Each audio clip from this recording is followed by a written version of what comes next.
Hi guys, Mrnewmobile here. Please subscribe followed by the bell.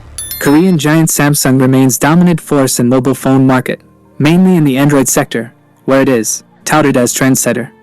The company back-to-back delivers top-notch smartphones, and the Samsung Galaxy Note Ultra stands out as an impressive device, the company known for its flagship devices.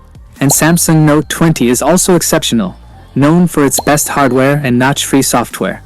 The latest software update for the LT versions of the Galaxy Note 20 and the Galaxy Note 20 Ultra has been released across the globe, Southeast Europe, and Switzerland. The update comes with firmware version, and it is a minor update. The 5G versions of the phones are getting the update with firmware version in different countries. All other European countries will get the security update for the Galaxy Note 20 series for the past few months.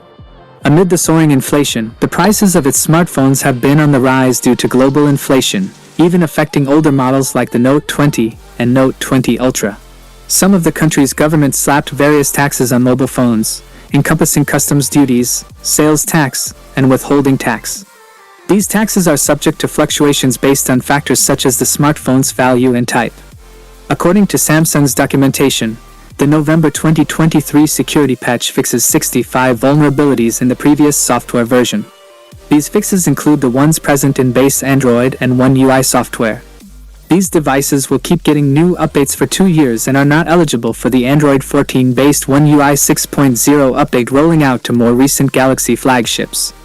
That is it guys, without being said, let me know your thought in the comment below. And if you are new here, please subscribe, like the video, comment. Thanks for watching, see you on my next video.